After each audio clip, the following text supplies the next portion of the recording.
Andando de tu mano, un comentario y enseñanza práctica de las Sagradas Escrituras, de acuerdo con las verdades doctrinales de la fe cristiana, destinado a crecer en el conocimiento y la aplicación de su palabra.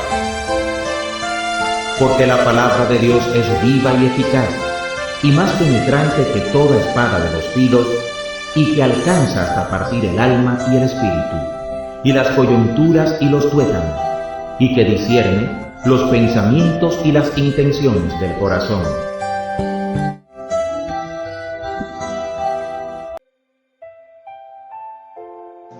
Muchas bendiciones a todas las personas que escuchan este ministerio que Dios nos ha dado. Donde quiera que estés, quisiera que recibas el amor y la paz que solo Cristo el Señor nos es capaz de dar. Les habla su hermano en Cristo, Jesús Betancourt, el que le invita a reflexionar sobre una porción de las Sagradas Escrituras. Hoy vamos a dialogar de cómo Cristo puede rescatar nuestra vida cuando consideramos que estamos perdidos. Para ello vamos a escuchar una porción de su santa palabra en el segundo libro de Reyes, capítulo 6, versículos del 1 al 7. Capítulo 6. Los hijos de los profetas dijeron a Eliseo: He aquí el lugar en que moramos contigo nos es estrecho. Vamos ahora al Jordán y tomemos de allí cada uno una viga, y hagamos allí lugar en que habitemos.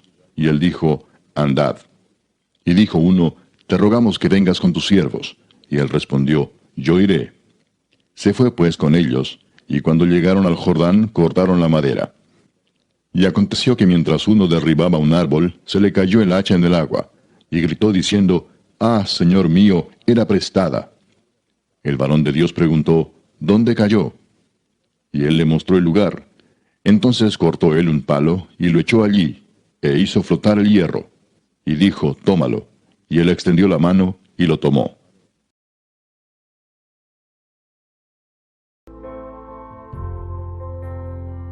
En la historia que consideraremos ahora, uno de los hijos de los profetas perdió su herramienta de hierro durante el trabajo. Se le cayó al río Jordán y se hundió. En esta ocasión, Eliseo echó nada menos que un trozo de madera al agua, el cual normalmente debería flotar sobre el agua. Pero leamos bien lo que ocurrió a continuación y maravillémonos. Parece que la madera se hundió, mientras que el hierro, venciendo la fuerza de gravedad, flotó sobre el agua, de tal manera que el hombre la pudo tomar y continuar nuevamente con su trabajo. Son historias maravillosas con lecciones espirituales de gran valor para todos aquellos que siguen al Señor y aman su palabra. A pesar de la decadencia e idolatría en el pueblo de Israel, en un tiempo donde hacía pocos años Elías se había quejado diciendo: Yo solo he quedado, como leemos en el primer libro de Reyes, capítulo 19, versículo 10, nos encontramos aquí con tantos hombres jóvenes temerosos de Dios congregados, que hubo problemas de espacio. Los hijos de los profetas estaban aprendiendo de Eliseo y la iglesia de Gilgal había crecido. En el versículo 1 leemos: Los hijos de los profetas dijeron a Eliseo: He aquí el lugar en que moramos contigo nos es estrecho. Los hijos de los profetas tenían una necesidad, un problema, tenían falta de espacio. El lugar donde se congregaban era muy estrecho. Al ver esta situación, se les ocurre la idea de ponerse a trabajar, a cortar madera para que la cantidad de personas que moraran con Eliseo y que oyeran la palabra de Dios fuera mayor. Eliseo era el imán que los atraía, y alrededor del cual todos estos hombres se reunían de forma que el lugar se le hacía estrecho. Amado, allí donde Cristo está verdaderamente y es el centro de la palabra y es el centro de nuestras acciones, siendo el único atractivo, allí habrá problemas de espacio. Incluso en los últimos tiempos donde hay tanta decadencia, allí donde hay vida, donde está Cristo y es el centro, ahí hay crecimiento. No había conformismo en los hijos de los profetas. Estaban activos y motivados. Dice el versículo 2, vamos ahora al Jordán. No buscaban conservar lo que tenían o fomentaban de sus queridas tradiciones, sino que miraban hacia adelante y se atrevían a dar nuevos pasos. Ese es precisamente el punto fuerte de la generación joven. Tienen valentía, energía y no temen arriesgarse. Notemos también que aquellos hijos de los profetas no actuaban en contraposición a lo que hicieron los que les habían precedido, sino que buscaban su consejo y experiencia, por lo que fueron a Eliseo. Ellos toman una decisión. Leemos en la segunda porción del versículo 2. y tomemos allí cada uno una viga y hagamos allí un lugar en que habitemos. Ellos iban a un lugar donde había muchos árboles. Ellos eran pobres, no tenían dinero. Pidieron una herramienta prestada, la cual era muy cara. Ellos trabajaron en equipo. Dijeron, tomemos cada uno una viga y actuemos. Hagamos allí un lugar donde habitemos, un lugar humilde. No escogieron una finca cercana, sino que le sugirieron a Eliseo ir al Jordán, un lugar muy evocador por su historia, y comenzaron allí una nueva obra. En ese río había sido bautizado Naamán, el general sirio. Por allí había pasado el arca del Señor hacía muchos siglos, abriendo el camino de la tierra prometida. Y después de pasar, quedaron sepultadas en su lecho 12 piedras como símbolo para el pueblo de Dios. Y era precisamente a orillas de ese río donde querían trabajar, edificar y vivir. Eliseo le dio permiso de construcción, y en la tercera porción del versículo 2 leemos, y él le dijo, andad. La reacción de Eliseo a las propuestas de estos jóvenes activos es notable. No frenó su actividad, no menguó su valor, ni les avisó de los posibles peligros, sino que parece que se alegró de su diligencia y confianza. Amado, qué bueno es tomar en serio el mandato del Señor a sus discípulos. Rogad pues al Señor de las mies que envíe obreros a sus mies. Qué maravilloso es no impedir ni frenar a tantos y tantos jóvenes dispuestos y talentosos que tenían la intención de servir a Dios en su obra. Pero los jóvenes le hicieron a Eliseo una petición poco vista. Dice el versículo 3, te rogamos que vengan con tus siervos. Y él respondió, yo iré. Ellos no querían ir sin su dirección, sin su guía, sin su ayuda. Amado, no hagas nada si no estás seguro que Dios está contigo. Aquellos jóvenes activos no querían trabajar solos, sino que unidos con la generación de los mayores. Y el varón de Dios, lleno de experiencia, no los frenó ni les reprochó su poca experiencia en la edificación del local. Estaba dispuesto no solo a dejarles ir, sino también a ir con ellos. Qué ilustración más hermosa la del Salmo 133:1 cuando dice, mirad cuán bueno y cuán delicioso es habitar los hermanos juntos en armonía, porque allí envía el Señor bendición. Y Eliseo se fue pues con ellos, y cuando llegaron al Jordán cortaron madera, según leemos en el versículo 4. Para hacer una tarea se requiere una buena herramienta. Aunque estés realizando algo bueno, la herramienta puede fallar y puede ser incapaz de realizar la tarea. Pero los problemas pueden venir aún sirviendo a Dios. Y leemos en la primera porción del versículo 5. Y aconteció que mientras uno derribaba un árbol, se le cayó el hacha en el agua. La labor unida y feliz quedó interrumpida por un trágico accidente de trabajo. Uno de los hijos de los profetas perdió su herramienta mientras trabajaba diligentemente talando el árbol. El hierro de repente se soltó del mango y cayó al Jordán. ¿Cómo pudo ocurrir tal cosa? ¿Fue casualidad? ¿Había dado demasiado fuerte con el hacha para jactarse y exhibir su fuerza? ¿O había sido imprudente al no preocuparse del mantenimiento y del cuidado de la herramienta? El hacha es una figura que tiene 3 partes: el hierro, las cuñas y la empuñadura. El hierro es lo más caro, lo más valioso y lo más preciado. Representa tu vida, amado hermano, tus dones, lo que Dios nos da para hacer su obra, nuestras capacidades y nuestras habilidades para servir a Dios. Es de mucho valor para el hombre, dice la palabra de Dios en Job 2:4. Todo lo que el hombre tiene dará por su vida. Es dada, es entregada, ofrecida y recibida de Dios. Tiene una función, una meta, un fin, una tarea: hacerte una morada en la casa del Señor, garantizar un lugar en la nueva Jerusalén, en la Jerusalén celestial. El hacha de hierro tiene uniones a la empuñadura o el mango, son las cuñas. La función de las cuñas es sostener, aferrar y aguantar. Si se aflojan las cuñas, todo se tambalea. No se sabe por qué se cayó el hacha, si por problemas con el hierro o por problemas en las cuñas. Pero lo que sí está claro es que el joven había perdido la capacidad de seguir con su trabajo. Este punto de la historia es de gran actualidad para nosotros. Cada hermano y hermana han recibido de Dios la vida para el servicio a Dios, o un don del Espíritu comparable con el hacha prestada. Es cierto que se puede descuidar la capacidad para el servicio a Dios o el don espiritual, y allí para nosotros al menos hay 4 grandes peligros. Un primer peligro es que el hacha se puede oxidar. Eso ocurre cuando uno deja de trabajar con ella. Algunos entierran el talento que le ha sido encomendado. Por eso Pablo exhorta al joven Timoteo y le decía: no descuides el don que hay en ti. Un hacha se puede embotar. Eso puede ocurrir en la vida espiritual. Este sería el problema que ocurre cuando se trabaja con una herramienta pero sin cuidarla y sin afilarla con regularidad. Entonces el trabajo se vuelve pesado e inefectivo. Trabajar con hachas desafiladas cansa más y significa más esfuerzo. Un hacha puede aflojarse de su empuñadura porque las cuñas sean pequeñas o porque las cuñas no existan. Si estás en el mundo no tienes cuñas y tu vida puede perderse. Si estás en la iglesia las cuñas se pueden aflojar. Al menos hay 3 cuñas que te van a permitir enfocarte en el Señor.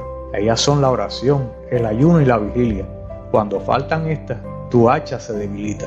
Y yo te quiero preguntar, amado hermano, en este día, ¿dónde están tus cuñas hoy? ¿Cómo están tus cuñas, amado hermano? Un hacha puede perderse y eso es justamente lo que le ocurrió.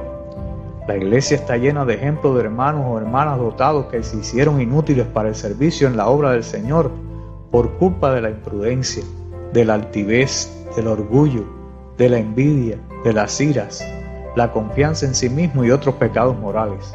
Los siervos de Dios tienen que caminar y vivir cuidadosamente delante del Señor, haciendo regularmente el inventario de sus herramientas para no perder nada.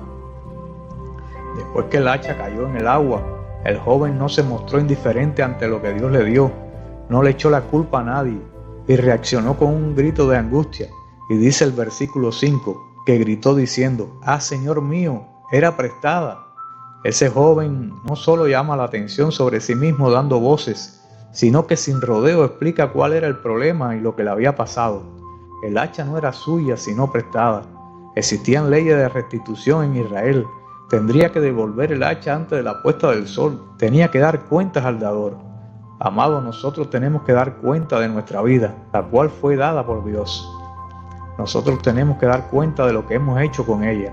Nosotros no somos propietarios de los dones espirituales recibidos, sino somos administradores y también tendremos que dar cuenta ante el tribunal de Cristo de lo que hemos hecho con los talentos que nos han sido encomendados.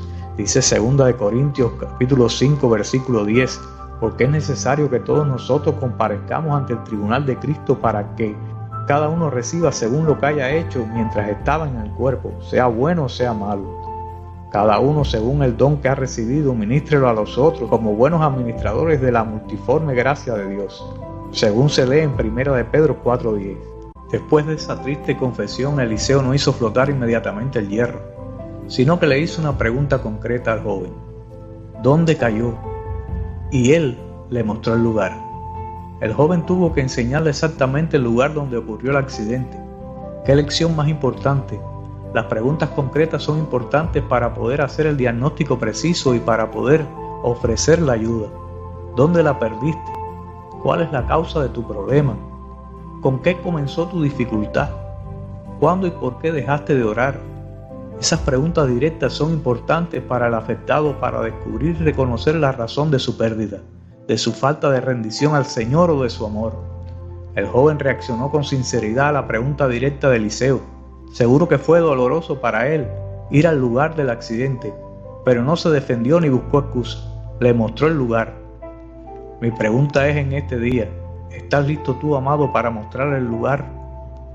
El Señor quiere que tú le muestres el lugar en este día. Reconoce el lugar donde cayó el hacha. Debes reconocer donde has fallado. Debes confesar donde has fallado. Debes buscar la ayuda correcta. En Isaías 1:18 leemos: «Si vuestros pecados fueren como la grana, como la nieve serán emblanquecidos. Si fueren rojos como el carmesí, vendrán a ser como blanca lana». Después de haber puesto en claro la cuestión de la responsabilidad, se realizó el milagro y dice el versículo 6 en su segunda porción: «Entonces cortó un palo y lo echó allí e hizo flotar el hierro». Eliseo echó al agua un palo o un trozo de madera. Moisés en su día echó también un trozo de madera en las aguas amargas de Mara. El agua se hizo dulce y el pueblo pudo beber. Aquí, sin embargo, se echó un trozo de madera en el Jordán para volver a traer algo que se había perdido. El madero representa la cruz de Cristo, donde fue crucificado, donde fue muerto por nuestras rebeliones para volver a traer al Padre lo que se había perdido, pero también para volver a dar nuevas fuerzas, gozo, pureza y autoridad en el servicio que se había perdido por el pecado. Él es el único que te puede sacar de lo más profundo del lodo y del fango en este día. Después que el hacha flotó, Eliseo estimuló al joven y le dijo: «Tómala». Y extendió la mano y la tomó.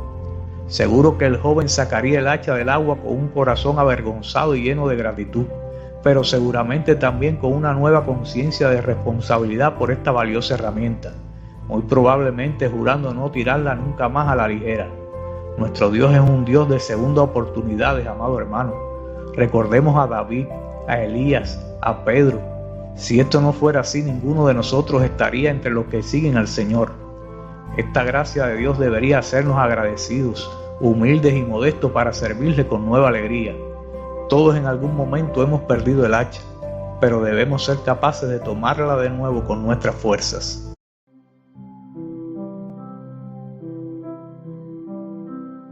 Amado o amada hermana que me escuchas, todos necesitamos hacha para cortar árboles duros, para derribar montañas, para cortar cizaña, para cortar la dura carne del corazón. Pero ¿qué pasa si perdemos nuestra herramienta de trabajo? ¿Cómo está el hacha en nuestra vida? ¿La tienes contigo? ¿Le falta filo? ¿La tienes guardada? Un hijo de Dios necesita su hacha todo el tiempo, pero tiene que ser el hacha que Dios le ha dado, la que le pertenece a Él. Un hijo de Dios necesita un hacha con filo, necesita el filo de la unción del Espíritu Santo, esa palabra que corta como espada de dos filos. A lo mejor sientes que ya no eres el mismo de antes, sientes que ya no te interesan tanto las cosas de Dios, que ya no sientes interés en orar, en congregarte, en alabar, en asistir a las reuniones, que ya no amas a tu prójimo como lo hacías antes, que ya no perdonas a los demás como antes lo hacías. Si sientes eso en tu corazón es que a lo mejor te estás hundiendo. Tu hacha ha caído en el fondo del agua. Hoy es un día de restauración en el ministerio, de restauración en tu vida. Dios quiere restaurarte. El Señor es experto en sacar vidas a flote, vidas que pensaban que a lo mejor se estaban hundiendo o que estaban hundidas. El Señor es experto en rescatar a las personas. El Señor te pregunta en este día, ¿en dónde has perdido tu hacha? ¿En qué área de tu vida has caído? ¿Cómo ha sido que has perdido el filo? ¿Dónde está ese ministerio, esa gracia con que antes ministrabas? ¿Dónde está el coraje con que hablabas del Evangelio? ¿Dónde están esas primeras obras, ese primer entusiasmo, esa alegría de antes? ¿Se ha ido el fuego de Dios? Hay buenas noticias para ti y para mí en este día. El Señor es un experto en restaurar vidas. Dice Eclesiastés 10:10. Si se embotara el hierro y su filo no fuera amolado, hay que añadir entonces más fuerza. Así que si has perdido tu hacha, si tu hacha se te ha caído y quieres recuperarla, te voy a decir algo. El don de Dios puede sacar a flote tu problema en este día. La cruz del Calvario tiene poder y puede sacar del lodo tus faltas, tus errores. La cruz de Cristo es el mejor contrapeso que existe para que tú salgas a flote. La cruz de Cristo es el mejor contrapeso para restaurar tu vida espiritual. Cristo quiere hacer eso contigo en este día. No importa qué tan pesado sea ese hierro, qué tan pesada sea la situación, no importa cuán profundo hayas caído. Reconoce que Cristo es la única solución para sacar los problemas de tu vida. Solo extiende tu mano, Él puede sacarte de lo más profundo de la tormenta, de la dificultad, pero no trates de sacarla solo. Dice Zacarías 4:6, no con ejército ni con fuerza, sino con mi espíritu, ha dicho Jehová de los ejércitos. Dios quiere hacer flotar el hacha en este día, amado hermano. Es tiempo de decirle al Señor, haz flotar el hierro, haz flotar mi filo, permíteme utilizar mi hacha con el mismo poder de antes. Pon en mí las ganas, pon en mí el gozo, pon en mí el valor, pon en mí las fuerzas, pon en mí la pasión. Señor, haz todo eso posible para restaurar mi vida. Gracias, Señor. Gracias, Espíritu Santo. Gracias, Dios. En el nombre de Jesús. Amén.